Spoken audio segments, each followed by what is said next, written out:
오늘 우리가 읽은 본문은 언약서 또는 언약의 책이라고 부르는 부분의 첫 시작입니다. 십계명에서 시작된 것으로 알 수 있는 이 부분은 여러 가지 법규를 소개하고 있습니다. 제단에 관련된 법, 종들을 어떻게 대해야 하는지, 다른 사람들에게 폭력을 가했을 때 또는 재산에 손해를 끼쳤을 때 어떻게 해야 할지에 대해서 잘 설명해 주고 있습니다. 이 법전은 나는 너희의 하나님이다, 너희는 나의 백성이다 라는 이 기본적인 언약 관계에서 세워진 것으로서 하나님의 백성으로 가져야 할 기본이 무엇인지를 알려주는 규례입니다. 여기서 우리가 주목해야 할 것은 하나님 나라의 백성이 가져야 할 가장 기본 중의 기본, 가장 처음은 하나님의 형상을 만들지 말고 하나님의 이름을 기념하여 예배하라 라는 것입니다. 먼저 하나님께서 이스라엘 백성들이 시내산 정상 부근에서 내가 너희에게 나타낸 것을 너희가 직접 보았다라고 강조하고 계십니다. 오늘 본문 22절을 보니까 여호와께서 모세에게 이르시되 너는 이스라엘 자손에게 이같이 이르라 내가 하늘로부터 너희에게 말하는 것을 너희 스스로 보았다라고 했습니다. 이는 이후에 주어지는 각종 법규들이 이스라엘 백성들 가운데 똑똑하고 지혜로운 사람들에 의해서 만들어진 것이 아니라 신의 산에서 나타나셔서 이스라엘에게 말씀하신 하나님이 그들에게 선물로 주신 규례임을 분명하게 밝히시는 것입니다. 그러므로 이스라엘 백성들이 이 말씀을 대할 때 하나님 앞에서 그 두렵고 떨렸던 그 마음, 그 자세, 그 태도, 그 경외함을 잊지 말고 여호와 하나님께서 직접 주신 그 말씀의 무게를 감당하며 준행해야 한다라는 그 사실을 먼저 받아들여야 했던 것입니다. 출애굽 예정 가운데 백성들이 꼭 지켜야 할 10계명 주신 하나님은 다시 한번 강조하듯이 금이나 은으로 신상을 만들지 말라라고 지시하고 계십니다. 왜 하나님께서 언약의 책에 가장 먼저 신상을 만들지 말라라고 명령하셨을까요? 그것은 사람들은 일단 눈에 보이는 것을 실체로 여기기 때문입니다. 저희 집에 개 한 마리가 있습니다. 페키니즈라는 종인데요. 그 개를 한 5년간 키우고 있는데 그 개의 최고의 기쁨은 그냥 저한테 간식 얻어먹는 거. 그게 견생의 낙인 것 같아요. 제가 간식을 주려고 간식이 있는 곳으로 가면은 얼마나 좋아하는지 흥분을 해가지고 동공이 확장이 되고 숨을 헐떡입니다. 숨도 제대로 못 쉬어요. 너무 좋아서. 그러면 제가 입 가까이 건네주기도 하지만 개 간식을 줄 때 그냥 어떻게 바치듯이 줍니까? 내가 주인이라는 걸 알면은 주인인 것을 알려주기 위해서 앉았다 일어났다 손도 주고 돌아라 코 집어넣어라 그러면 코가 눌린 개인데 없는 코도 막 만들어서 집어넣어요. 그러면서 그 간식을 휙휙 던져줍니다. 내가 이렇게 받쳐줄 수는 없잖아요. 그래서 내가 너의 주인이다 하면서 휙 던져줘요. 근데 가끔가다 눈에 보이는 것에 떨어지는데 못 찾고 막 헤맬 때가 있어요. 그러면은 그냥 놔두면은 냄새도 나고 개 간식이 맛있는 냄새가 나는 게 아니잖아요. 그냥 빨리 찾아 먹으라고 손가락질을 이렇게 합니다. 야 저기 있잖아 저기. 그러면 그 개가 와서 손가락을 핥습니다. 멍청해. 근데 여러분 방향을 봐야 되는데 손가락을 보고 손가락만 하는 거, 하나님을 빗대어 신상을 만드는 것이 이와 같습니다. 신상은 하나님을 표현할 수는 없어도 적어도 방향은 가리키는 것이라고 할 수 있습니다. 그래서 하나님을 가리키는 신상을 만들 수는 있지만 문제는 거기서부터입니다. 방향을 보는 것이 아니라 손가락만 보게 됩니다. 오히려 하나님을 보여주는 것이 아니라 가리는 역할을 하게 되는 것이죠. 물론 우리는 신상을 만들지 않습니다. 그런데 정말 그럴까요? 신상을 만들지 말라라는 말의 의미를 조금 더 확장해 보면 오늘 우리가 만들지 말아야 할 하나님의 신상이 무엇인지를 알 수 있게 됩니다. 우리는 하나님에 대해서 정의하고 싶어 합니다. 하나님은 이러한 분이시다. 하나님은 사랑이 많으시다. 하나님은 좋은 분이다. 하나님은 전능하시다. 하나님은 무섭다. 이런저런 표현으로 하나님을 말합니다. 이런저런 말이 틀린 것은 아니지만 이 말이 하나님을 다 표현한다라고 할 수가 없습니다. 그러므로 내가 만난 하나님을 다른 이들에게 전달하기 위해서는 이런저런 표현으로, 은유로 자신의 경험을 이야기하지만 그것은 하나님의 일부분이라고 할 수 없을 정도로 아주 작은 부분을 표현하는 것에 불과하죠. 기독교의 교리도 마찬가지입니다. 사실은 하나님을 가리키는 손가락이라고 할 수 있는 것이죠. 욥기를 보면 고난을 당하는 욥 앞에 내가 고난을 당하는 이유는 하나님께 죄를 범해서이니 회개하라라는 욥의 친구들의 말이 나옵니다. 범죄하면 징계하시는 하나님을 말하는 것이죠. 물론 틀린 이야기는 아니지만 맞는 말도 아닙니다. 우리가 알고 있는 생각의 틀을 가지고 설명할 수 없는 부분은 분명히 있습니다. 욥의 친구들은 욥에게 얘기합니다. 네가 지금 고난 가운데 있는 것은 하나님 앞에 범죄했기 때문이다. 그러니 회개해야 됐다. 회개해야지 이 고난에서 벗어날 수 있다라고 얘기를 합니다. 그런데 욥이 이렇게 얘기를 하죠. 나는 하나님 앞에 죄 지은 것이 없다. 그러니 욥의 친구들은 뭐라고 얘기합니까? 그럴 리 없다. 너는 기억하지 못할 뿐이다. 기억해서라도 빨리 회개해라. 왜? 하나님은 죄를 범한 사람은 무조건 징계하시는 분이니까. 그러면서 회개를 종용합니다. 욥은 억울하죠. 나는 잘못한 게 없는 것 같은데. 결국 하나님께서 욥과 욥의 친구들 앞에 나타나셔서 그들을 모두 다 준엄하게 꾸짖으십니다. 욥의 세 친구는 하나님을 단순하게 잘못하면 혼내시는 분, 고난을 주시는 분이라는 신상을 만들어 욥에게 제시한 것이죠. 물론 우리는 말씀을 통해서 하나님의 일하셨던 역사를 보면서 하나님은 이러한 분이시구나 라는 것을 알아갑니다. 기독교 신학은 말씀 속에서 나타난 하나님을 잘 정리한 것입니다. 그것은 하나님을 이해하기 위해 유용한 참고 자료임은 분명하지만 그것이 하나님에 대해서 다 설명해 준다라고 할 수 없습니다. 교인들이 가끔 저를 찾아올 때 빵을 사갖고 오는 경우가 많습니다. 왜냐하면 제가 빵을 좋아한다라고 알고 있기 때문이죠. 어느 집사님이 좀 시간이 지났는데요. 어느 집사님이 저를 만나려고 저와 약속을 잡았습니다. 상의할 것도 있고 상담받을 것도 있고 해서 목사님 시간이 있으세요? 해서 제가 시간을 내서 만나기로 했어요. 근데 교회에 저를 만나러 오는데 그 집사님이 빈손으로 오기가 참 그랬나 봐요. 그래서 뭔가 조그만 거를 사갖고 와야지라고 생각을 하고 뭐를 사갖고 올까 고민하다가 주변 사람들한테 물어봤던 것 같아요. 저 목사님 만나러 가는데 뭐 사갖고 갈까요? 그런데 그 질문을 들은 한 교인께서, 성도께서 목사님은 빵 좋아하셔 라고 대답을 했어요. 그리고 교회에 소문이 퍼졌습니다. 그 뒤로 교인들이 저만 만나려면 빵을 사갖고 오는 거예요. 제가 빵을 좋아하는 것은 맞아요. 그런데 정확하게 말하면 밥을 제외한 모든 주전부리를 다 좋아합니다. 빵도 먹고 과자도 좋아하고 케이크도 좋아합니다. 과일도 좋아하고요. 식이섬유가 많이 들은 것도 더 좋아해요. 저는 군것질 거리 다 좋아해요. 젤리도 좋아하고요. 사탕은 별로 잘 안 먹습니다. 이게 녹여 먹는 게 속 터져가지고 사탕은 별로 안 좋아하니까 사탕은 사오지 마십시오. 밥을 우리 목사님은 밥은 싫어하는구나. 아닙니다. 저 밥도 좋아합니다. 고기도 잘 먹고요. 생선도 잘 먹고요. 다 잘 먹습니다. 못 먹는 게 없어요. 저 홍어도 잘 먹어요. 그런데 저에 대해 아시기를 목사님은 빵을 좋아하는 사람이라고 알고 계셔서 교인들이 저만 명절 선물도 빵! 다 빵이야, 빵! 화가 납니다, 화가 나. 저 빵은 좋아하지 마. 빵만 좋아하는 사람이 아니에요. 지금 빵 사갖고 오신 분들 다 웃고 계신데 괜찮습니다. 빵 사오신 거 다 잘 먹습니다. 감사합니다. 그러나 다른 것도 좋아합니다. 네.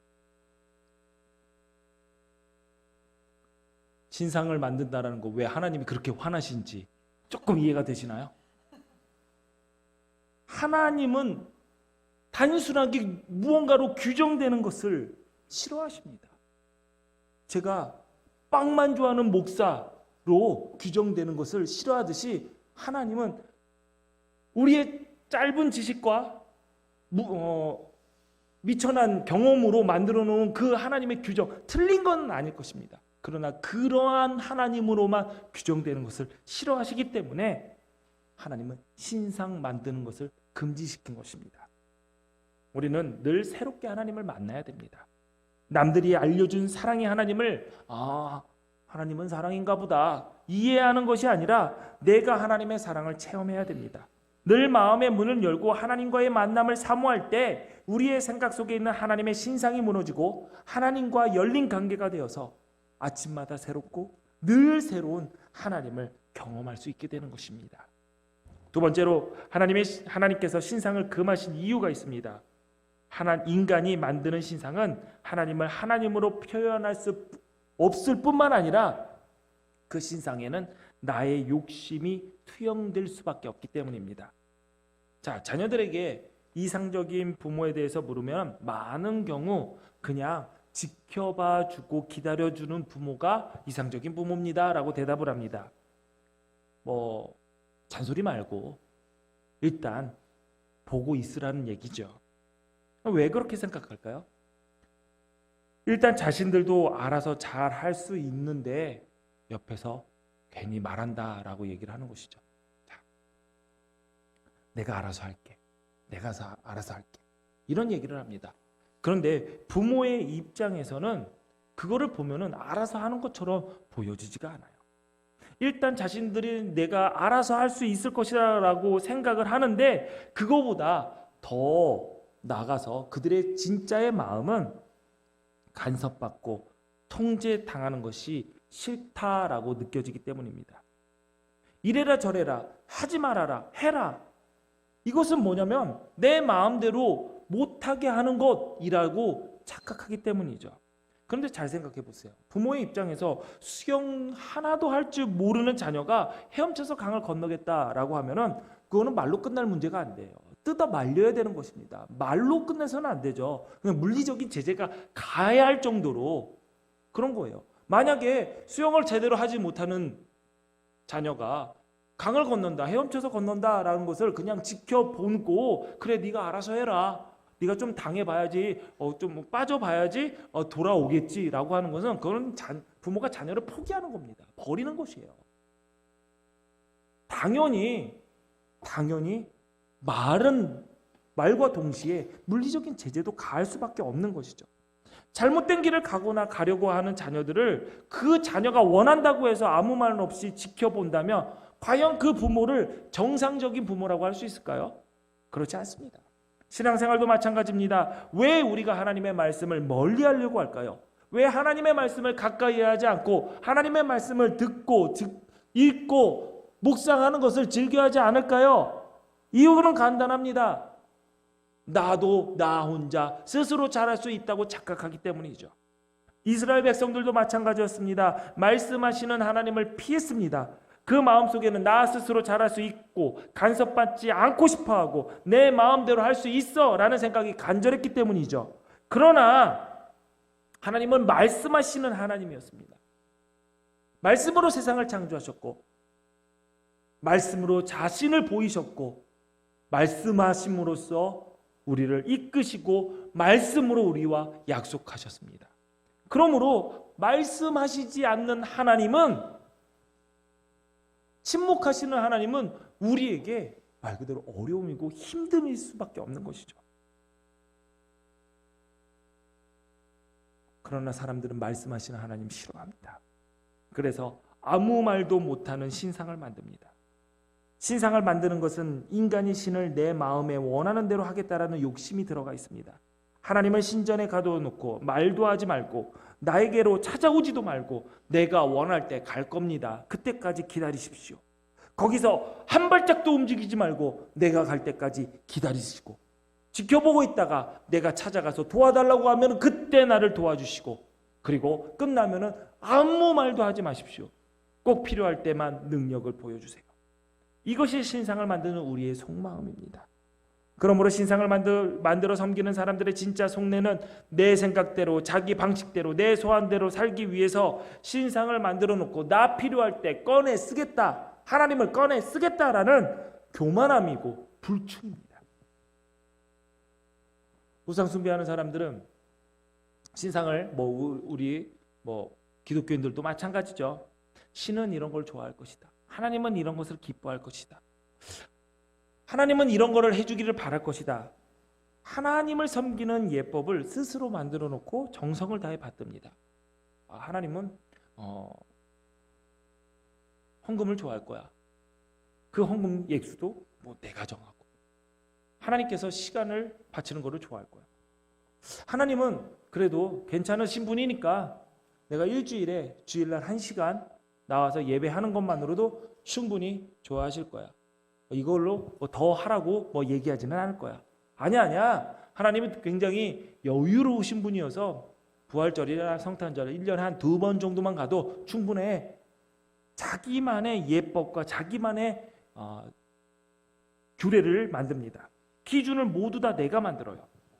하나님은 그것을 아시기 때문에 너희가 만들지 말아라. 너희가 만들지 말아라. 그리고 심지어 예배하는 모든 단계, 순서, 방법을 다 알려주셨습니다. 너희가 만드는 것이 아니라, 너희에 의해서 내가 규정되는 신이 아니라 나는 너희의 하나님이다 라는 것을 알려주기 위해서 모든 규례를 하나님께서 다 알려주셨습니다.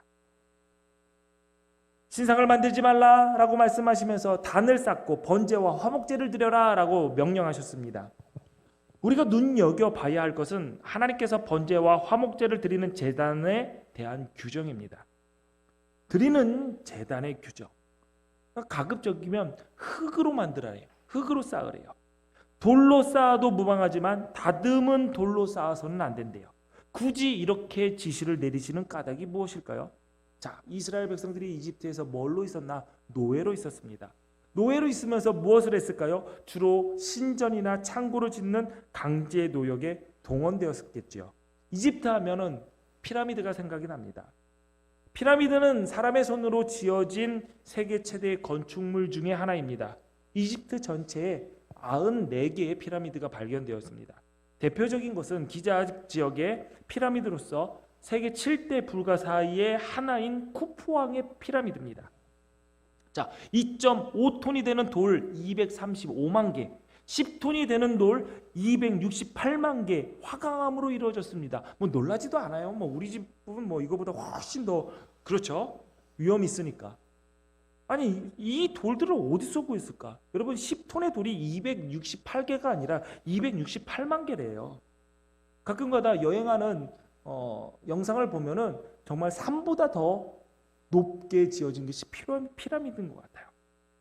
그런데 피라미드가 세워진 지역은 여러분도 사진으로 보셔서 알겠지만 돌을 구할 수 있는 지역이 아닙니다. 사용된 석회암과 화강암은 수십 킬로 혹은 수백 킬로 떨어진 곳에서 발견되는데요. 그곳에서 채석한 돌을 나일강을 통해서 수로로 운반된 것으로 추정이 됩니다. 이렇게 거대한 건축물을 축조하기 위해서는 하루에 10여만 명, 10만 명 정도가 1년에 3, 4개월씩 총 20년 동안 공사를 해야 된대요. 연인원 2억에서 3억 명이 동원된다고 합니다. 피라미드를 건축하기 위해서 돌을 옮길 뚝기를 만드는 데만 해도 10년이 걸린대요. 피라미드는 파라오의 무덤으로 알려 있습니다. 바로의 무덤이에요. 죽은 왕을 위하여, 그 사람을 신의 자리에 앉히기 위하여, 우리 시대의 기술료도 대규모 공사라고 할 수밖에 없는 이 토목 사업과 건축 사업을 하면서 얼마나 많은 사람들이 죽어나갔을까요? 이스라엘 백성들이 이집트에서 해방되기 전까지 이러한 일에 동원되었던 것입니다. 이스라엘 민족을 히브리 민족, 히브리족이라고도 얘기합니다. 히브리의 어원은 하비루라는 단어인데, 이 하비루는 누구를 가리키냐면 채석장에 동원된 강제 노역자, 신전 건설에 동원된 부역자, 노예 등을 하비루라고 했습니다. 그 하비루가 히브리 민족의 이름, 이스라엘 민족의 이름이 되었습니다. 그러니까 그들이 무엇을 했는지 우리는 쉽게 예상할 수가 있게 되죠. 이집트에 탈출한 이스라엘 백성들이 제단을 쌓을 때 너희는 흙으로 쌓아라. 만일 돌로 나의 제단을 쌓을 경우 다듬지 말고 자연석 그대로 돌을 사용해라. 거기에 정을 대고 다듬으면 부정탄다. 정결한 돌이 아니다 라고 말씀하셨습니다. 이 말씀을 들을 때 이스라엘 백성들은 뭐를 떠올랐을까요? 피라미드와 신전이 떠올랐겠죠. 이것은 하나님을 섬긴다라는 미명하에 또다시 백성들의 땀과 눈물과 목숨을 요구해서는 안 된다라는 하나님의 사랑의 표현인 것입니다. 또 제단을 오를 때 층계를 통해서 오르지 말라라고 명령했습니다. 높게 만들지 말라는 거예요. 그냥 사람이 서서 선 그 키만큼 재물을 올릴 수 있을 만큼만 쌓아라.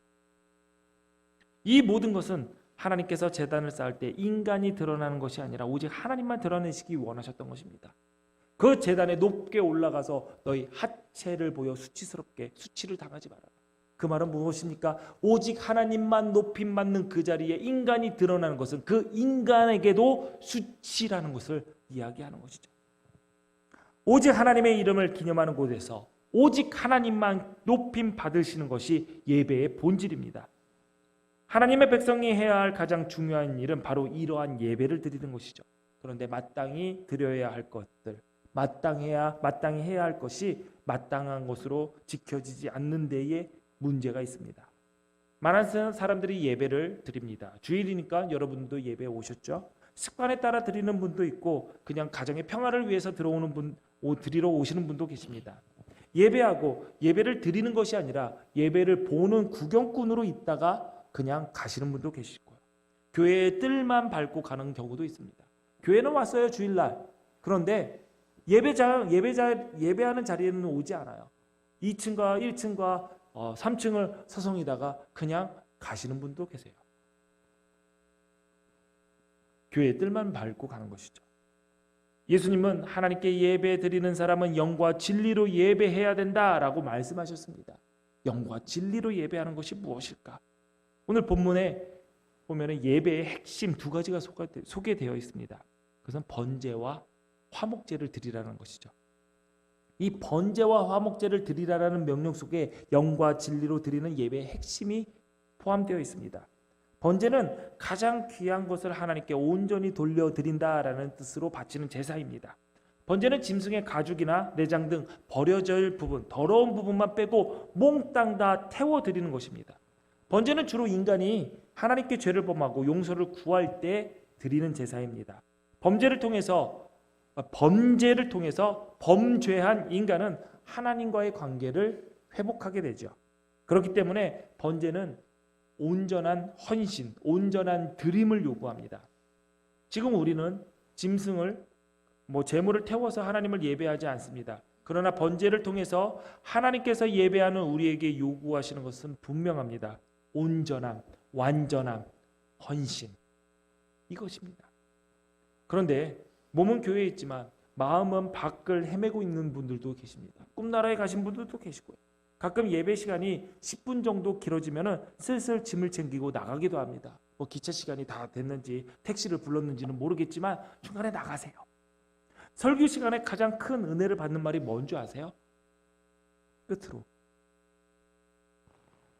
끝으로 하면 너무 은혜가 된대요. 그리고 예배 시간에 가장 감격스러운 말은 이제는 이라는 말이라는 얘기도 있습니다. 여러분, 둘 다 예배로부터 해방될 시간이 가까이 왔음을 알리는 종말론적인 단어이죠.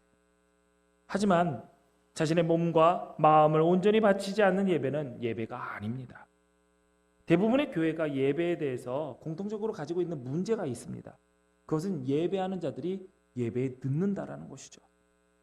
캠페인도 하고 어떤 교회는 문도 걸어 잠그고 이런저런 방법을 이야기하는데 제 동기 목사님 중에 한 목사님이 예배가 시작이 돼서 앞에서 찬양 인도를 했나 봐요. 기다리시면서 찬양 인도를 하는데 로비에서 교인들이 몇몇이 커피를 마시면서 이야기를 하고 있어서 한 곡을 마치고 밖에 있는 분들 빨리 들어오시라고, 예배 시작됐다고, 같이 찬양하자고 이렇게 이야기했다라는 거예요. 그런데 본인 이야기하는데 못 알아듣고 계속 커피를 마시고 있대요. 그래서 그 목사님이 어마어마한 실수를 했어요. 이름을 불렀어요. 누구누구 집사님 빨리 들어오세요. 예배 시작됐어요. 그 다음 주에 그 교인이 교회 안 나오기 시작했습니다. 목사님 때문에 시험 들어서 교회 못 나오겠다는 거예요. 그래서 저희 동기 목사님이 찾아가서 밥 사주고 잘못됐다고 사과하고 달래줘서 다시 교회에 데리고 왔대요. 그 이후로 그 목사님이 예배 늦지 말란 말을 못하겠대요. 무서워서 못하겠대요. 이 트라우마인가요?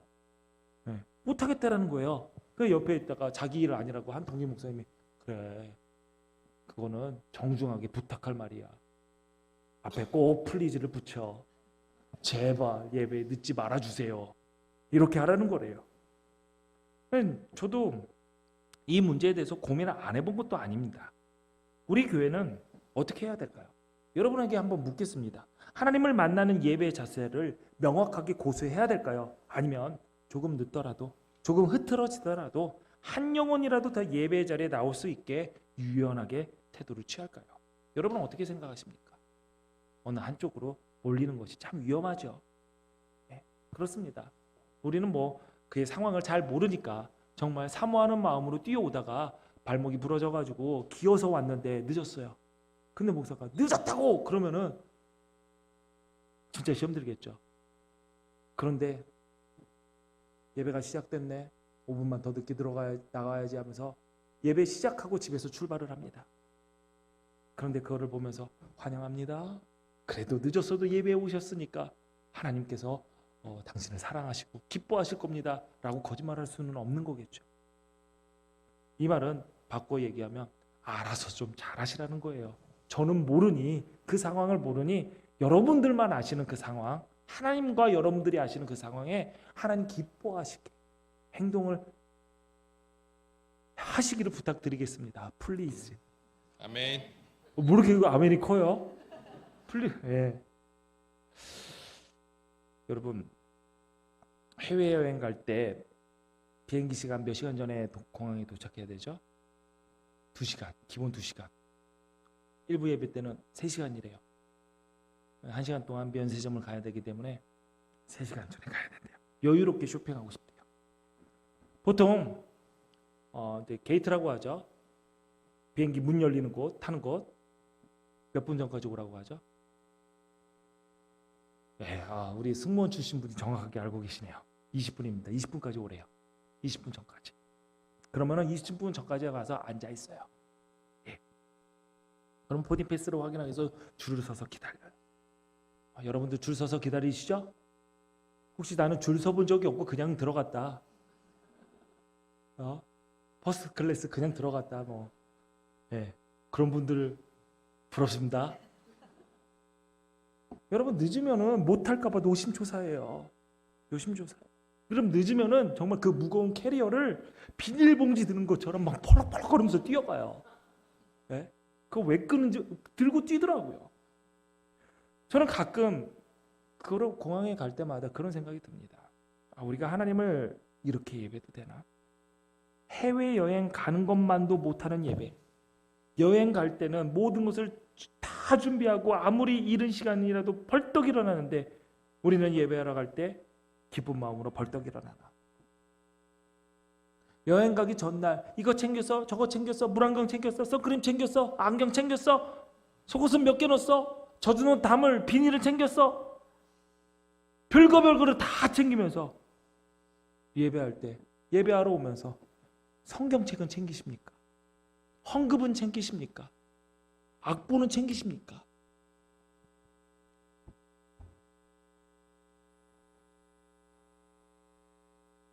나는 하나님을 예배하기 위해서 예배자로 준비하는 것이 있는가? 나는 가장 귀한 것을 하나님께 바치기 위해서 나를 드리고 있는가? 나는 지식과 경험과 감성과 의지를 다 바치는 예배를 드리고 있는가?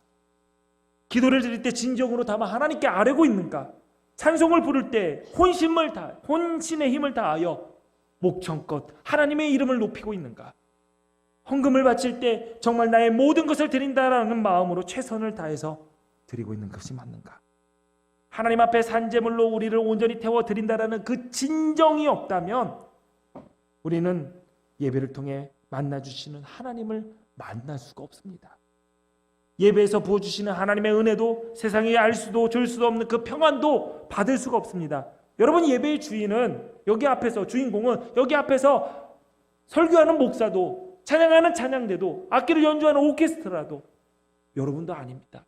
받으시는 하나님이 예배의 주인입니다. 아멘. 그 하나님께서 온전하게 모든 것이 드려지는 번제와 같은 그 드림, 헌신을 요구하고 계십니다. 하나님은 이스라엘 백성들에게 화목제를 드리라라고 명령했습니다. 화목제는 구원받은 성도들이 함께 드리고 나누는 제사입니다. 짐승의 몸에서 가장 값진 부분이 어딜까요?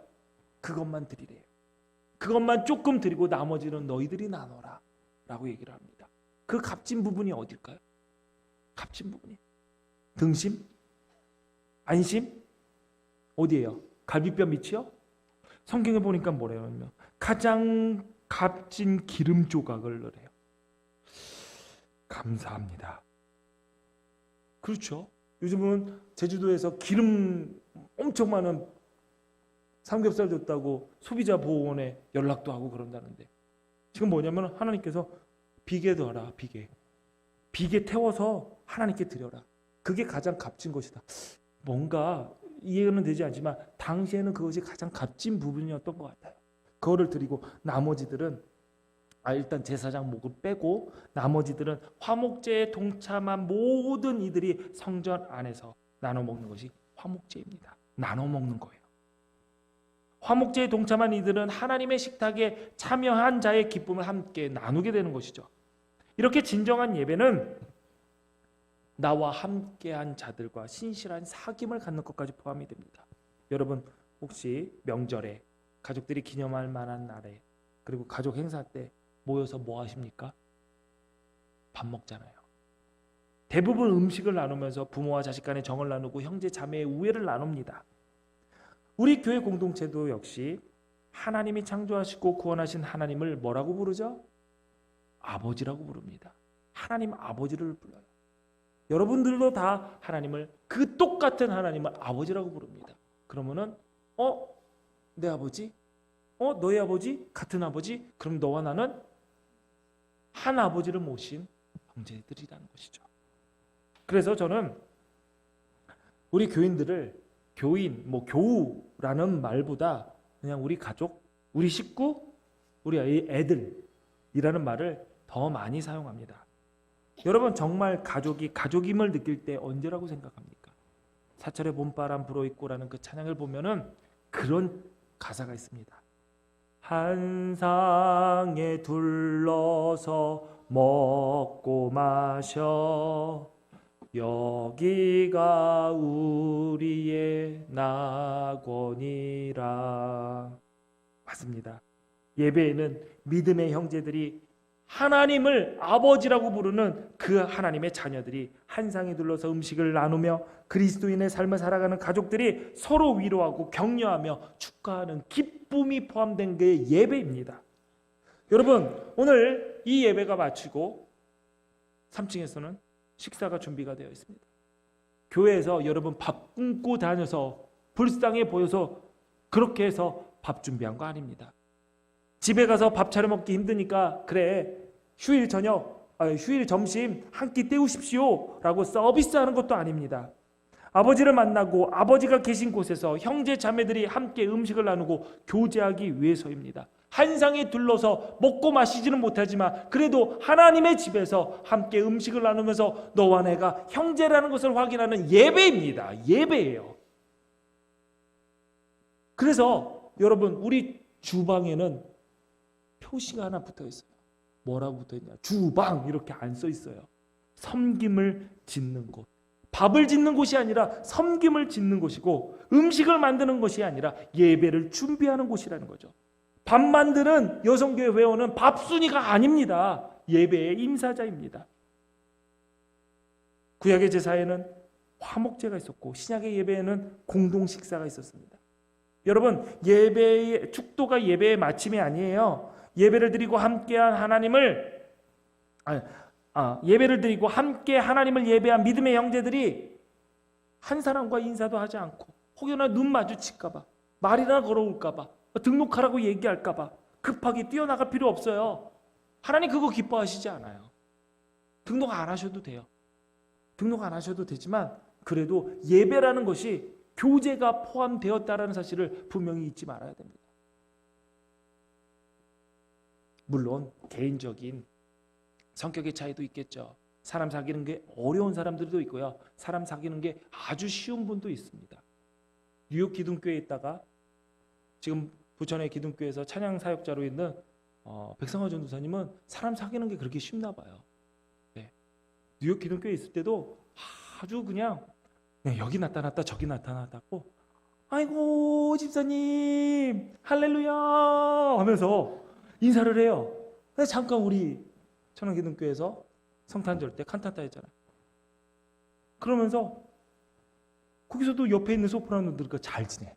하루 왔는데 이틀 왔는데 그리고 지금 부천기독교에 갔는데 지금 몇 달 되지도 않았는데 몇 년 거기서 사역하신 목사님들보다 더 친하게 지내시는 거예요. 어른들한테도 잘 할렐루야 장로님 하면서 제가 전화를 해도 그래요. 할렐루야 목사님. 근데 제가 그 전도사님하고 오랜 시간 만난 게 아니에요. 그냥 몇 번 만났을 뿐이에요. 근데 수백 번 만난 사람처럼 뭐 저도 잘 사람 사귀는 거를 좋아하고 잘 친하게 잘 지내는 편이고 그러니까 그런 사람들끼리 만나니까 그냥 그런 거예요. 할렐루야 하면서 물론 그런 분들은 없어요. 내가 좀 그런다 그러면은 못 하시는 분들한테 좀 다가가 주세요. 그런 분들한테 알아서 하라고 놔두면은 천국 가서도 내외할 수도 있어요. 여러분 죽을 때까지 안 될 수도 있어요. 여러분 하나님 기뻐하시는 모습은 그거예요. 축도 이후에 함께 삶을 나누는 사람들의 기쁨이 있어야 된다는 거예요. 아는 사람 없고 불편하다고 그냥 지나치실 것이 아니라 나눔의 자리를 피하지 마시고 교제 안으로 들어오세요. 어느 순간 그 불편함을 뛰어넘어서 곁에 있는 이들이 고맙고 어떻게든 그들과 좋은 것을 나누고 싶은 마음이 생길 것입니다. 그럴 때 우리는 하나님께서 말씀하시는 예배를 제대로 드리고 있는 것이죠. 자, 우리 말씀을 들었으니까 한번 해봅시다. 아는 사람 말고 나 모르는 사람에게 그냥 할렐루야만 해줘요. 거기까지만 합시다. 자, 좀 할렐루야 해볼까요? 자, 시작. 할렐루야. 나보고 말고 아니 남편한테 말고 모르는 사람. 자, 너 한 명 딱 걸렸다. 임준현 성도님. 자, 뒤에 네, 황윤동 성도님이세요. 예. 황윤동 성도님 옆에 여기 뒤에 저기 젊으신 분. 자, 예 맞아요. 예. 김성식 집사님입니다. 예, 할렐루야 하신 거 맞아요? 예. 우리 김성식 집사님은 아이세요. 아이. 예. 그러니까 먼저 가셔야 된다는 얘기예요.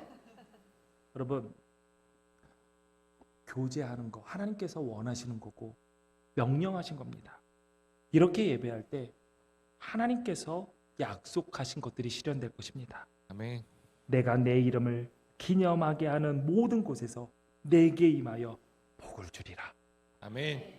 하나님의 이름에 합당한 영광을 올리는 우리들에게 친히 찾아오셔서 복 주시겠다 약속하신 하나님, 신실하신 하나님께서 약속하신 그 복의 주인공들이 되시기를 주님의 이름으로 축원합니다. 아멘. 기도하시겠습니다.